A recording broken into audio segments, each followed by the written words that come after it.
Welcome to the Be Real Podcast with your hosts, Bobby Maximus and Joe Cebula.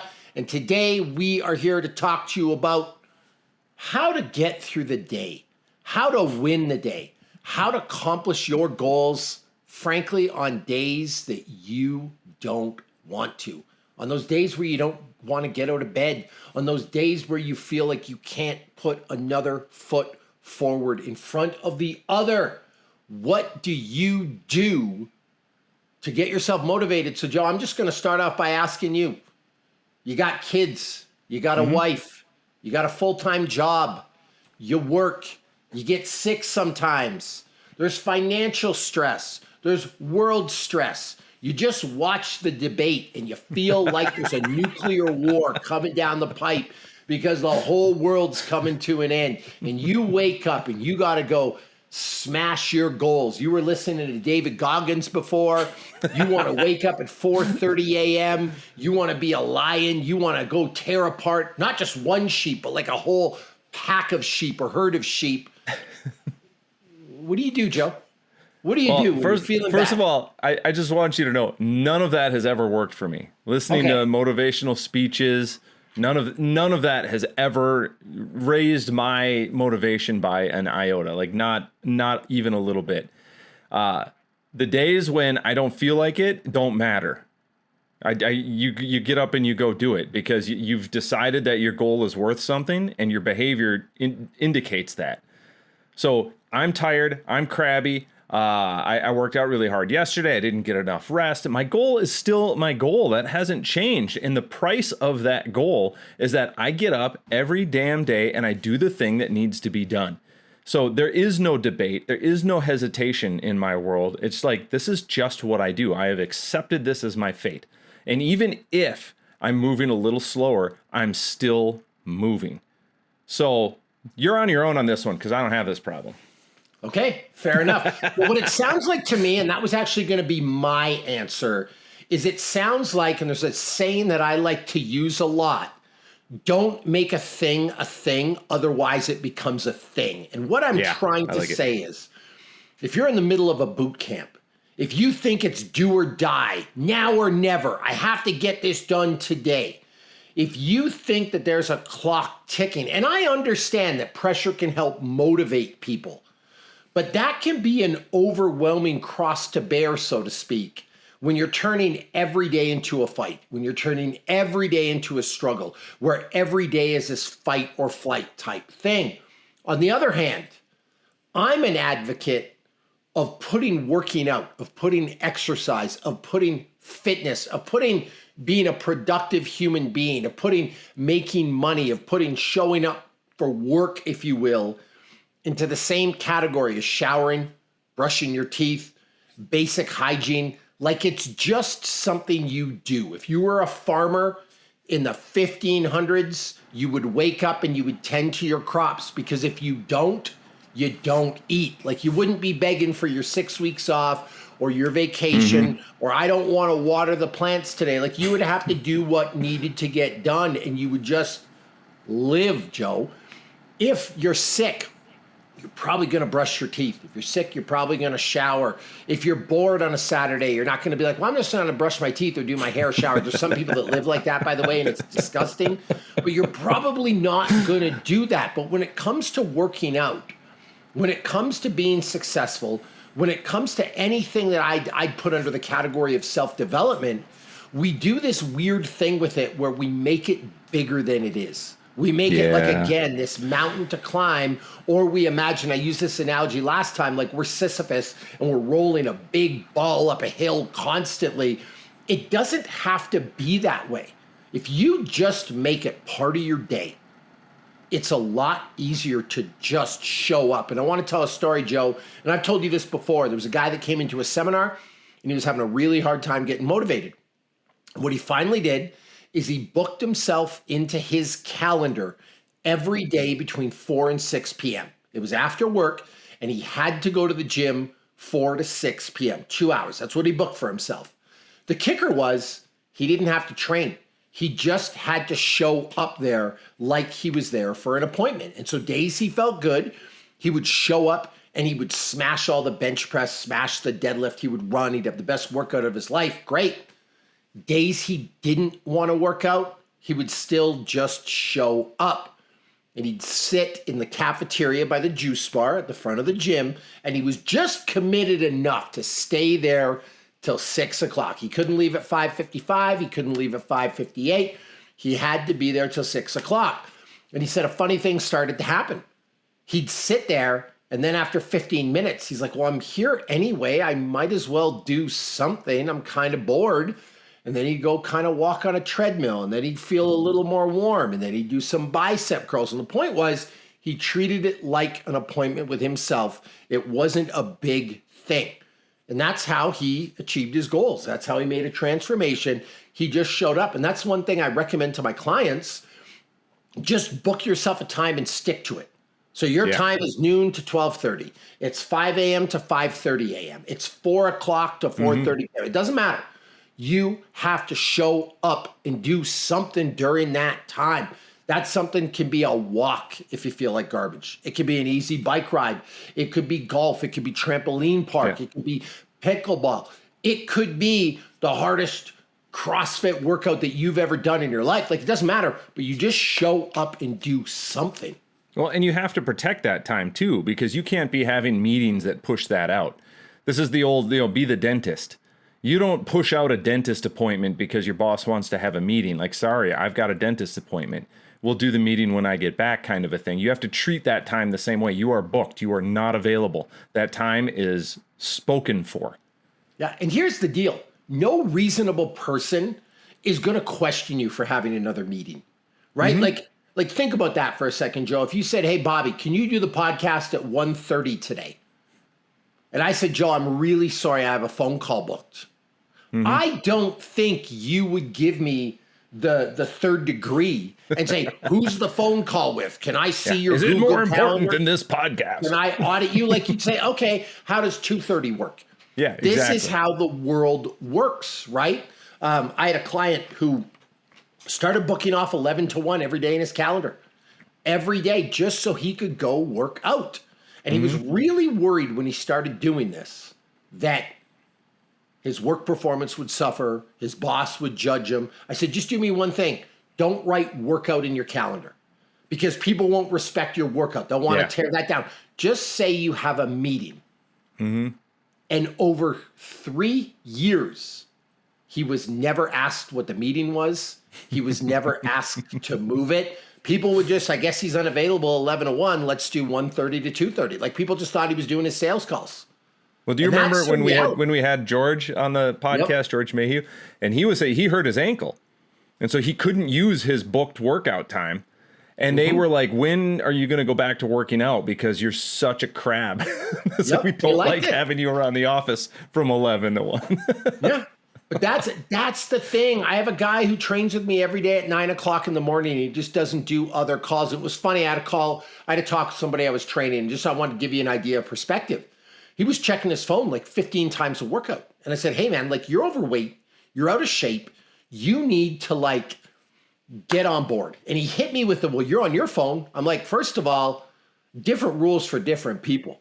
I look like I want to look. I'm not carrying around 30 extra pounds. I'm not, I've won world championships the last 4 years in Brazilian Jiu-Jitsu. Like, I can do what I want. Special rules for special people. Like, you don't get, it's kind of like, Joe, if I'm already ripped and you're trying to get ripped and we go out for dinner, I can have the dessert. You can't. Like, it's just, like, it's life. Like, I'm sorry. There's just different things. Or if we were to compare it to sword fighting, you already have like a 3rd degree black belt or 4th degree black belt. If I want to get good as you at sword fighting, and you're just showing up twice a week to maintain, I can't train twice a week. I got to be going twice a day, every day, probably for the next 20 years if I hope to catch you. And I'm probably not going to catch you at that point. So the point is, you can't. So I threw that out the window. And then I said, why are you checking your phone? And he said, well, I do investments. Like, what if someone needs something? What if somebody, I go, so if you have a lunch with a client for a big investment, do you check your phone? He goes, no, it'd be rude. It might kill the investment. I go, so how does somebody know you're not in a meeting now? And like a light bulb went off on their head. And I'm like, when someone calls you and you don't pick up the phone, There's this like thing that happens psychologically that we feel bad for silencing their call, and we think that they know what we're doing, but they don't. You could have been with your kids. Like when I call you, you pick up great. When I call you and you don't pick up, you could be with the kids. You could be working. You could be on a set. You could be having a talk with Megan. You could be dealing with contractors at the house. Like I don't know. But when you silence my call, you feel like, oh man, Bobby knows I'm like just watching a show or playing, The Witcher or whatever. Like it doesn't. There is a great perspective shift when you realize, like when you call people, you're not demanding that they answer the phone. You're not demanding they answer your text right away. You're asking them. And text is great because it's such a quick thing. It's there when they need to read it. And so you're leaving a message and you expect that they're going to get back to you as soon as it makes sense for them to get back to you. But when someone texts you, you don't take that same perspective, right? You're like, oh my God, I got to answer this right now. You don't. And you don't. It's a request for your time. It's a notification on your phone that you can address when it's convenient for you. Have that perspective. So I'll tell you another funny thing that happened. I used to get lit up with text messages and this was arbitrary, but past 8 at night. Clients would text me at 9, 9:30, 10. I get text messages all night. And I kind of got tired of it. So I made myself a rule that I wasn't going to answer people back past 8 at night. I just was going to be done with text messaging. I could be on my Instagram. I could be on my TikTok. I could be whatever. I'm just not going to text people back unless it was my wife or my son, whatever. So I didn't tell anybody I was doing this. I didn't say like, hey, I'm not going to answer you past 8 because people are going to be mad. People are going to ask why you doing that. Were you watching that Andrew Huberman again? And are you trying to like block the light out and blah, blah, blah, blah, blah. No, I just didn't say anything. But a funny thing happened. People would text me and I wouldn't text back till the next morning. And then they'd text me and I wouldn't text back till the next morning. And eventually, through a thing I believe the socio-psychologists call classical conditioning, they stopped getting that response, Joe, just like that rat with the pellet, right? Or Pavlov's dogs. And pretty soon, my text messages started dropping. And rather than getting 30 text messages a night, I started to get 1 or 2 or 0, or it is a shock even to this day if I wake up and there's 5 text messages waiting for me. Yeah. You know what I mean? And it's usually like my clients that wake up early that owe me a check-in. But it's funny, when you stop responding to people immediately, they stop expecting responses immediately. And so you're in full control of this. And we went down a little rabbit hole, but I think it's helpful. You're 100% responsible for your schedule. You're 100% in control of your schedule. And that's what I would do. I would just not make it a thing. You're not going to work out. You're going to brush your teeth. You're going to have a shower. You're going to do your basic self-care. It's part of life. I'll tell you, Joe, last night I did not want to water the gardens. I'm doing all kinds of home renovations. My day got away from me. I was hungry. I was tired. I just wanted to watch a show.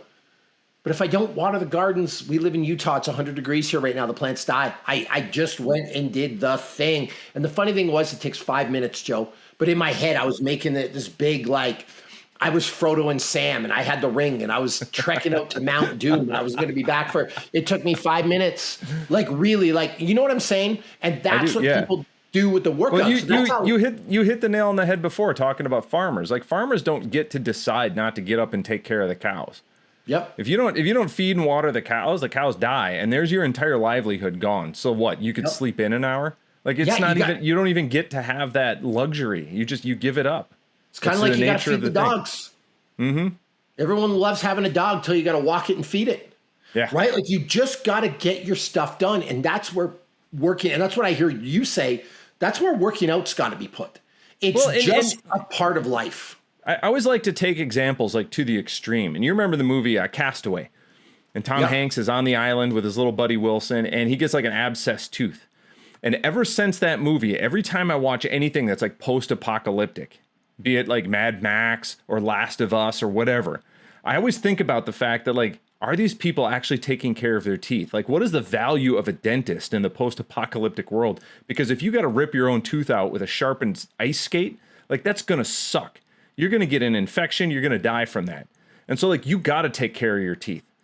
I don't, I go to the dentist. They're like, wow, your teeth are so clean. It's like, yeah, because if the world is ending, you mentioned, we watched the debate. You're thinking about nuclear war. You're thinking about war all over the world. And you're like, man, everything's going to hell in a handbasket. It's going to be a hell of a lot worse if I have to also worry about my dental health. But what about the rest of my body? If I have to go through hell and I'm going to have to fight to survive, I sure as hell want to be as fit as I can be on a general basis. So it's not a negotiation. It's not a luxury that you get to go work out. It's your right and your responsibility. Because rather than being a drain on the resources that are limited in this post-apocalyptic future, I want to be a boon to it. I want to be the person who can thrive in that environment. So there's more motivation. So it's funny that your nerd brain went right to, you've been playing way too many Dungeons and Dragons. That you went to like some post-apocalyptic, like whatever. Okay. This is extremes. I go to extremes. Great, you want me to tell you the reality? I have a client, and he's a jiu-jitsu black belt where I train jiu-jitsu that does occupational therapy. Mm-hmm. And he goes to all kinds of calls where there are 45-year-olds and 50-year-olds that can't get up and down their own stairs. They can't get stuff out of their own cupboard. They can't shovel their driveway. They can't mow their lawn. They need help getting from the couch to the table. They have to do basic exercises just to be mobile around their home. And we're not talking 95-year-olds. Again, let me repeat to you, this is 45 to 50-year-olds. There are people who lack the physical capabilities to do their own laundry, Joe. And so he's got to go in and he's got to help them with stuff. They can't get in and out of a bathtub. They're the people that you see the life alert button, like, help, I've fallen and I can't get up. But they're not 90. Not the Golden Girls. They're like 45-year-old people that are out here, Joe. And true story I heard from a police officer. A man very overweight was face down in his kitchen, and the cops couldn't flip him on his back to give him CPR. Yep. Maybe he would have had a chance, but he was face down and so heavy that 3 people couldn't turn him over. And the hard part is that every single person, not every single person, but a majority of those people, when they're in that position, they wish they would have started walking earlier. They wish they would have ate a little better. They wish, like everyone wants that when they're faced with that or cancer or heart disease or like whatever the thing is. And I'm not trying to say there's a correlation between cancer necessarily and exercise, but what I am saying is that whatever ailment you have, you always wish you would have, like when you get cancer, I wish I would have smoked a little less. Yeah. Whether that would have changed anything, who knows? I wish, you have cirrhosis of the liver. I wish I would have drank a little less. Like it doesn't happen until it's too late. So you have to look at this as this is your health care. This is preventative insurance, like whatever you want to call it. You just got to show up and get it done. That's the first thing. Now, let's say you still have a hard time getting motivated. I wish I could tell you there was some tactic, but different rules for different people. Some people are motivated by the stick. Some people are motivated by the carrot. So maybe set yourself a goal. Set yourself a goal 3 months out. I'm going to lose X amount of pounds. If I do, I get to go buy the Ferrari. I say Ferrari because that's what you got. If you did back in the day, if you're old like me, you did the EAS Bill Phillips Body for Life Challenge. If you won, you got $250,000 and a shiny red Corvette. Like if that's what motivates you, set yourself a date. If you do it, you get the reward. Or if you're a stick person, give yourself a punishment. If I don't do this by this point, I have to do X, Y, or Z. Like that would be appropriate. I am full on for you doing whatever it takes to motivate yourself. And this is why people get involved in challenges, Joe. Yeah. It's why people post their before and after pictures online, because they can win something. Even if that winning something is just social recognition, that's something that can propel you that day you won't get out of bed. Because here's the deal, Joe. You ain't getting out of bed tomorrow if you're a little tired. You get out of bed for $500,000, right? Like what is the thing that motivates you to be better? What's the thing that motivates you to you'll get out of bed for $100,000? You'll like name your price. There's some number. We there. always say though that motivation is fleeting because even with money on the line, some days you just aren't going to feel motivated. You can't force that. And so sometimes you kind of have to hack that system and just do shit anyway. And that's where this consistency that we're always talking about, this every damn day, when it's a habit, when it's just something you do, then you're not negotiating with yourself about whether you do it or not. You're just fitting it in where it fits in. But a little reward, a little punishment might help. I'm all for it. It's still there, right? And on the days when you are feeling motivated, that's going to be fantastic. And the day that you get that award or dodge that punishment, it's going to be great. It does make it more fun, I think. And I think that's huge, is you're much more motivated to do things that are fun. And the days you're not motivated, and I have days I'm not motivated, but you're just more likely to get out of bed. Like I say, Joe, never mind, like take it away from punishment reward. There are days I don't want to get out of bed and train.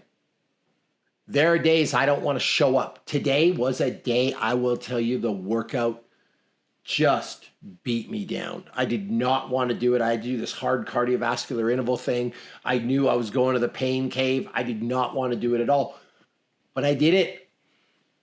That said, it's easy to buck up.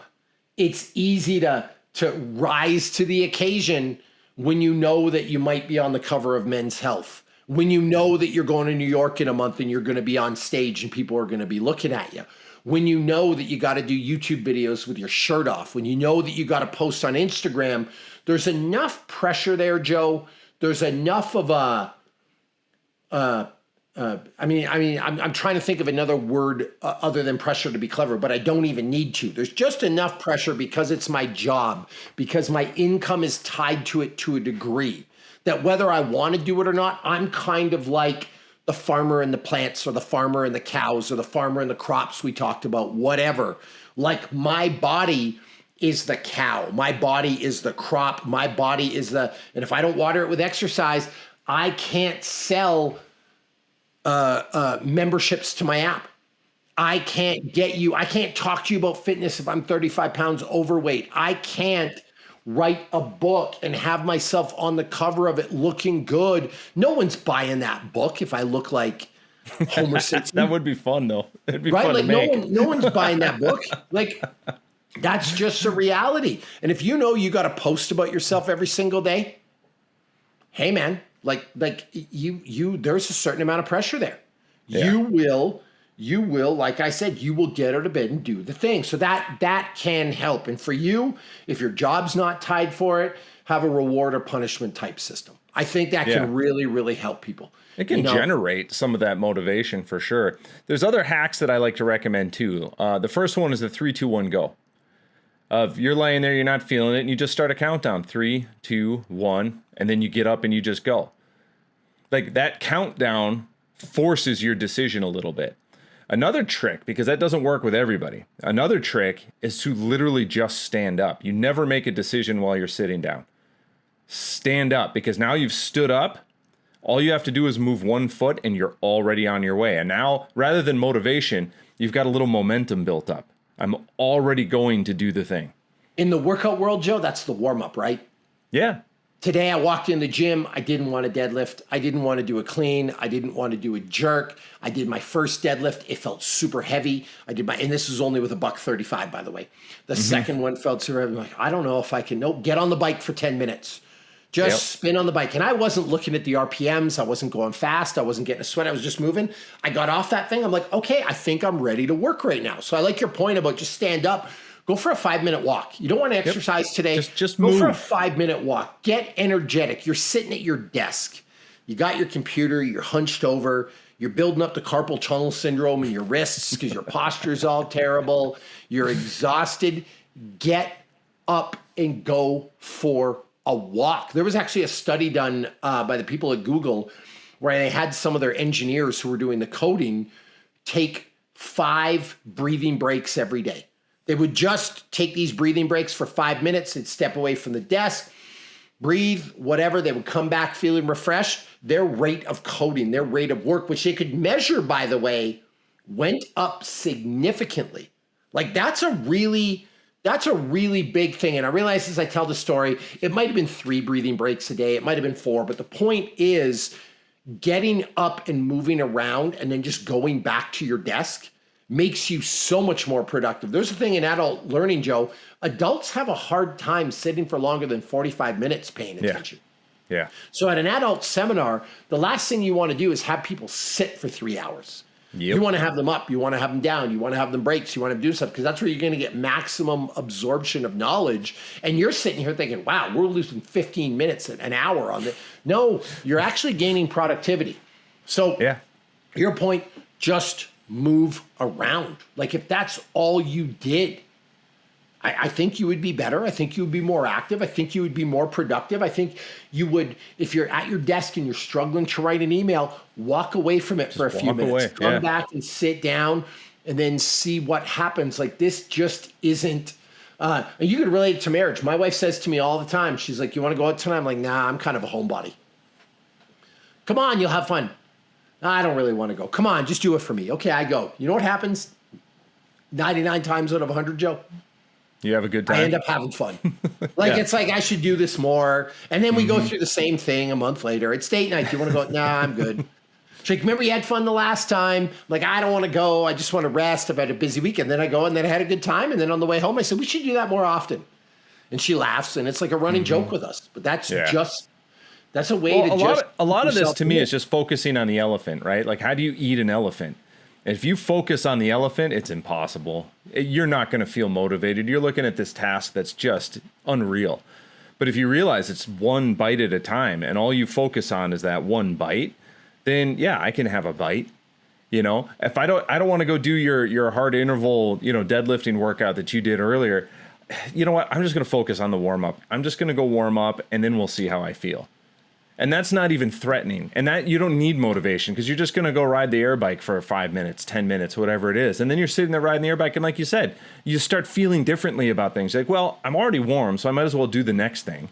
And then by the end of your scheduled workout period, you've actually done a ton of work and you've made strides forward in your fitness, but you were just focusing on the next thing, You weren't looking at the big picture right there. It's this next task is just very doable and non-threatening. You don't need as much motivation for that. If you got to go fight the Battle of Thermopylae, you're going to need to be really goddamn motivated to get out of bed that morning. Okay. Now, the final thing on that note, Joe, before we move to the final point of the podcast, because I got one that's really important that you're going to love. All right. Since you were absolutely no help to me, by the way. But the calculator is becoming a regular part of my shtick, if you will, right? So let's say every Sunday you're exhausted. Every Sunday you're miserable. Every Sunday you don't want to train. You already trained 5 days a week. I say train, you already exercised 5 days a week. You already exercised 3 days a week. You don't really want to do anything. But all you do is 100 air squats. That's it. And that might sound like a lot to you. You could literally do 5 every commercial break during the football game. And by the end of the day, you'd probably accumulate 500 the way the NFL monetizes with commercials. But let's say you just got 100 a day and you did that 52 Sundays of the year. It doesn't seem like a lot. Like what's 100 air squats going to do? Not much. But 52 days a year, you do 100 squats. I didn't need a calculator for that, but I did it for effect for the people at home that don't know maths. 5,200 squats, Joe. Like that's going to start adding up. So now it's not just Sunday. You feel kind of bad on Tuesday and you normally wouldn't have done a thing, but you go for a walk for 30 minutes. And then Wednesday, you work out hard. You feel great. You go a little too hard Thursday. You're sore. You don't feel like you can do anything. You just give me 50 sit-ups. Like you just do a little bit. Those small little bites that you're talking about, like how to eat the elephant one bite at a time.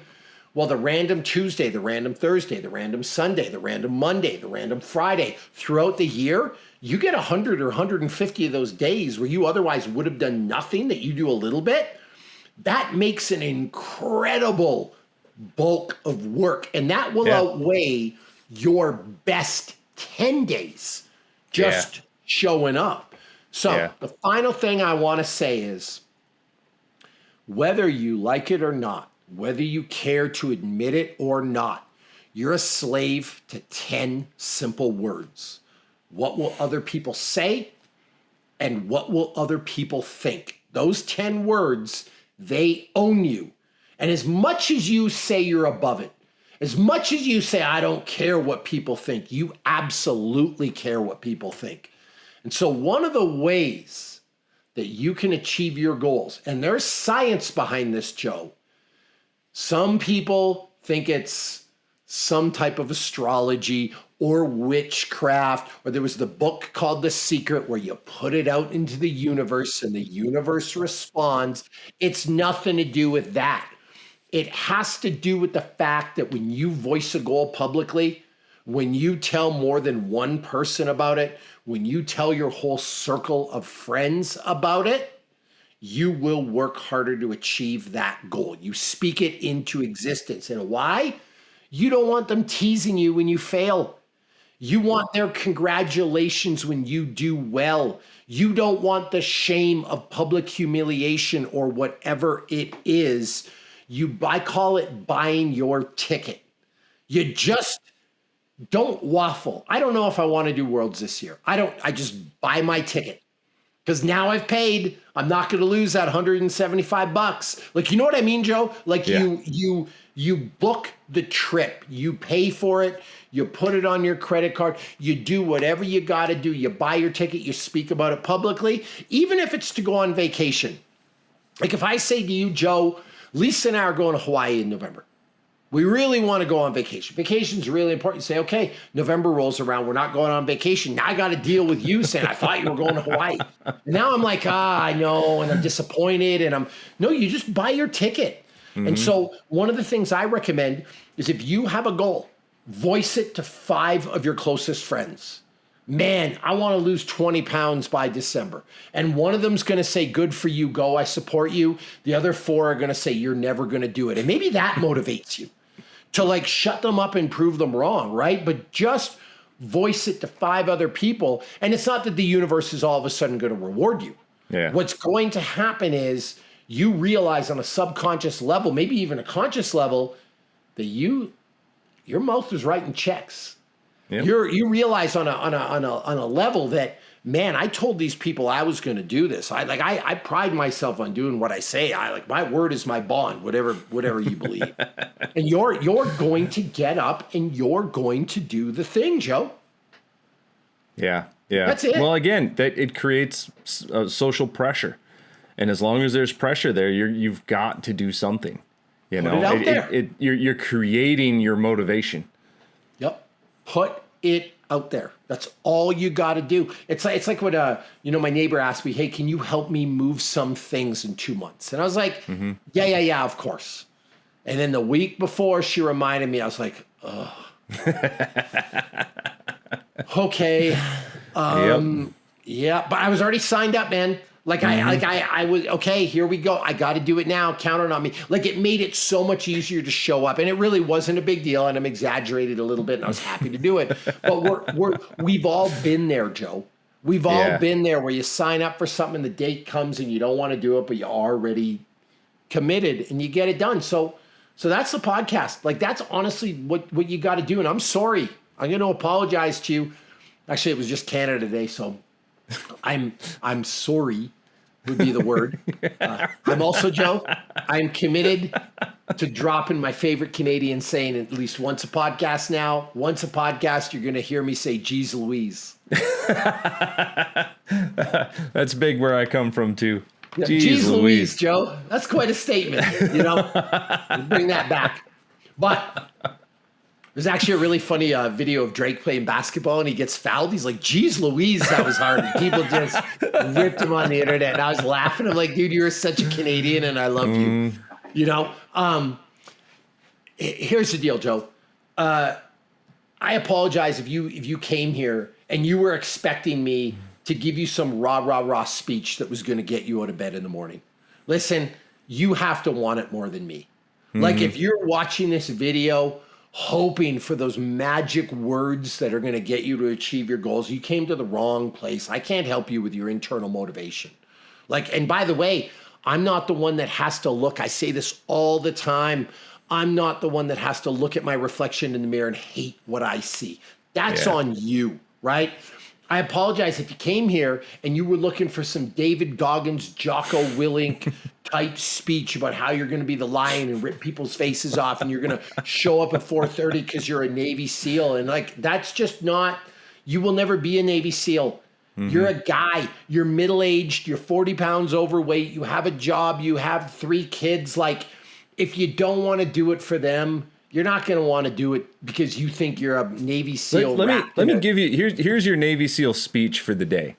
You're fat, you're lazy, and you're sad. And every second you sit there thinking about whether or not you should is making that more true. But even that, someone's going to hear that. That's not going to get them to get off the couch. You know what'll motivate them? A heart attack, right? Like getting told their stomach's failing or their liver's failing or like chronic, ulcerative colitis or like it's going to take something really bad. Or what happened to my 2 uncles. My dad died of a heart attack at 49, and those other 2, they got in great shape almost immediately. Yeah. Because they were like, whoa, this can actually, because it was close enough to home. It wasn't the guy down the street. It wasn't the guy. It was the guy that they knew that had their same genetic code that lived just like they did. Yep. And now my Uncle Glenn is really, really fit, Joe. Like he went from 0 to exercising an hour to 2 a day every single day because it was just like, hey, man, I can't let this happen to me, right? Yeah. So like there's nothing. If you came here looking for those magic words, I can't help you. You got to find a reason to do it. And I remember seeing a post, and I can't remember exactly how it was worded, but it was a guy who was really overweight. I mean, truthfully, he was fat. He was obese. And he said, I stopped being scared of dying, or I stopped like trying to keep myself from dying to my kids and decided it was time to start living for them. And then it like cuts, and then it flashes to him hiking and playing and losing weight. And like, you got to find your own motivation. Like if you're not motivated for within, there's no book. It's why I say self-help books are garbage. Read all the self-help books you want. Go to all the seminars you want. Do whatever you want. But if you're not motivated from within, it ain't going to happen for you. So I'm sorry to burst your bubble. I'm sorry you listened to this hour and you didn't get anything out of it. I'm sorry. You got to figure out how to want it, man. That's it, Joe. That's all I got for you today. You got anything to add? I think that covers it. That's it. If your goal has value to you, you'll find a way. If it doesn't, then find something else. That's it. Find something else. Move on. And I do want to say, Joe, I got no problem with that. Yeah. I don't care if you're fit. I don't care if you're unfit.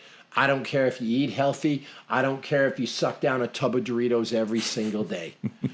Just save your complaints because I don't want to hear it. You're the captain of your own fate. You're the captain of your ship. You're in charge of your own life. If you're happy, be happy and own it. Otherwise, don't be blowing me up about it because I don't want to hear your fake excuses, your fake lies, your fake goals, or your fake dreams. I'm out.